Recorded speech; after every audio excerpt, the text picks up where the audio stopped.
할렐루야. 오늘도 진리의 말씀과 그리스도의 사랑으로 충만해지시길 축복합니다. 사랑의 하나님 아버지, 주님의 말씀으로 교훈하사 우리의 영혼을 일깨워 주소서. 예수님의 이름으로 기도드립니다. 아멘. 요한복음 11장 1절부터 18절까지의 본문으로 하나님의 말씀을 전하겠습니다. 3절부터 6절, 그리고 17절, 18절만 읽겠습니다. 이에 그 누이들이 예수께 사람을 보내어 이르되 주여 보시옵소서 사랑하시는 제자가 병들었나이다 하니 예수께서 들으시고 이르시되 이 병들은 죽을 병이 아니라 하나님의 영광을 위함이요 하나님의 아들이 이로 말미암아 영광을 받게 하려 함이라 하시더라. 예수께서 본래 마르다와 그 동생과 나사로를 사랑하시더니 나사로가 병들었다 함을 들으시고 그 계시던 곳에 이틀을 더 유하시고 예수께서 와서 보시니 나사로가 무덤에 있은지 이미 나으리라. 베다니는 예루살렘에서 가깝기가 한 오리쯤 되매. 아멘. 예수님은 사람 자체를 존중하십니다.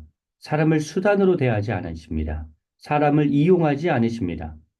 음행 중에 잡혀온 여인을 유대인들은 수단으로 이용해서 예수님을 죽이려고 하였으나 예수님은 이 여인의 존재를 귀하게 여기십니다.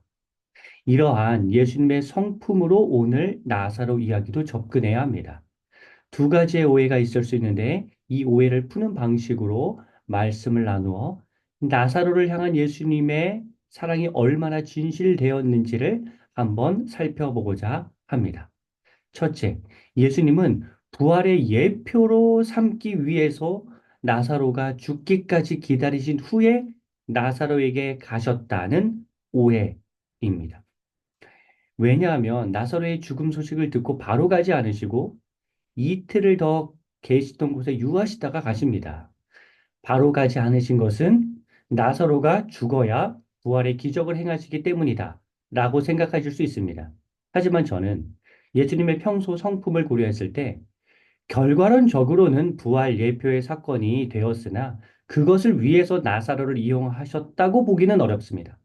아마 이틀을 더 계셔야 했던 이유가 있었겠죠. 예를 들어, 현재 피신 중이신데 더 피신하고 계셔야 하는 상황이라든지, 요한복음 10장 41절, 42절에 보면 제자들이 많아진 상황에서 그들에게 말씀을 더 전하셔야 했던지, 어떠한 이유가 있었을 것으로 저는 생각합니다. 도리어 예수님은 내가 인간적으로 더 가까운 나사로 집안이라고 해서 하나님의 관점으로 봤을 때 현재의 중요한 사역을 저버리고 인간의 정에 이끌려 떠나시는 분이 아니란 점도 생각해 볼 수 있습니다. 결론적으로 바로 가시 않으신 이유는 분명히 있었다. 나사로를 수단으로 이용하려는 의도는 아니었다. 라고 생각합니다. 두 번째, 이- 예수님이 나사로가 죽은 지 4일 만에 당도하신 이유는 당시 유대 풍습에 따르면 4일이 지날 경우 부활은 불가능하다는 믿음이 있었는데 이를 고려하셔서 의심할 수밖에 없는 부활의 신비를 보여주기 위함이었다라는 오해입니다. 지금 예수님이 계신 곳은 베다니입니다. 나사로가 살던 곳도 베다니입니다. 이 두 지명은 다른 곳입니다.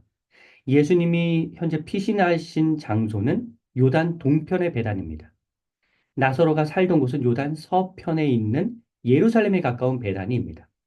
거리가 한 30에서 35km 정도 떨어진 것으로 보이는데 당시 유대인들은 하루에 30km 정도를 걸을 수 있었기에 하루 만에 조금 쉬었다 해도 이틀 만에 도착할 수 있는 거리였습니다. 그런데 4일이나 걸린 겁니다.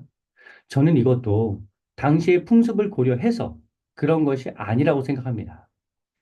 아니, 자기가 아끼는 사람이 지금 죽었는데 하루라도 빨리 살리고 싶으시지 않으셨을까요? 그게 예수님의 사랑 아닌가요? 그렇다면 다소 늦게 도착하신 데는 이유가 있었을 것으로 생각합니다. 예를 들어 예수님의 건강이 안 좋으셨다든지 제자 중에 발걸음이 느린 제자가 있었다든지 피신을 하고 계신 상황이라 돌발적인 어떠한 문제가 중간에 발생할 수 있을 텐데 뭐 그런 게 있었다든지 아니면 가는 중에 병든 사람을 고치셨다든지 이런저런 이유로 조금 늦게 도착하신 것이지 그 풍습에 어, 그 풍습에 따라 딱 맞춰서 4일에 맞춰서 기적을 베풀기 위해 가셨다라고 보기에는 어렵다고 저는 생각합니다. 결론적으로 4일이나 걸린 이유는 당시 유대 풍습을 고려하셔서가 아니라 어떠한 변수가 있었기 때문이다. 라고 저는 생각합니다. 사랑하는 성도 여러분, 우리가 주님께 이렇게 질문할 수 있습니다. 나를 사랑하시면 바로 이 문제를 해결해 주셔야지. 바로 이 병을 고쳐 주셔야지. 왜 이렇게 시간이 걸리는가? 그때 예수님의 성품을 떠올려 보십시오. 예수님이 얼마나 나를 존귀하게 여기시는 분이신지를 한번 생각해 보십시오. 만일 문제가 아직 해결되지 않았다면 그건 하나님의 때가 아니기 때문입니다. 그리고 어떠한 결과가 오더라도 그 결과를 허락하신 분은 하나님이시고 그렇게 하신 이유가 있을 것입니다. 심지어 사람들의 실수로 인해 하나님의 뜻과 다른 결과를 맞이하더라도 하나님은 그것을 선하게 바꿔주시는 좋으신 분이라는 사실을 분명히 기억하십시오. 주님께서는 우리의 존재 자체를 사랑하십니다. 온갖 방해가 있더라도 우리를 가장 안전한 길로 인도해 주시는 참 좋으신 분이라는 사실을 기억하시고 하나님을 끝까지 신뢰하시길 축복합니다.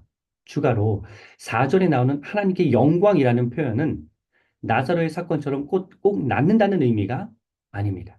나사로는 부활하는 놀라운 기적을 경험했지만 다른 방식으로도 그러니까 여전히 고통 중에 있고 죽게 되는 상황 속에서도 하나님께 영광이 올려진 수 있다는 폭넓은 인식이 필요합니다.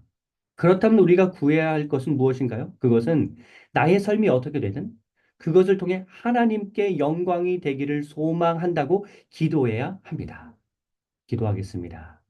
사랑의 하나님, 우리의 삶에 놀라운 기적을 일으켜 주소서. 병이 치유되고 회복되며 문제가 해결되는 놀라운 역사가 예수님께서 나사로를 살리신 것처럼 우리의 삶에도 일어나도록 도와주소서. 예수님의 이름으로 간절히 기도드립니다. 아멘.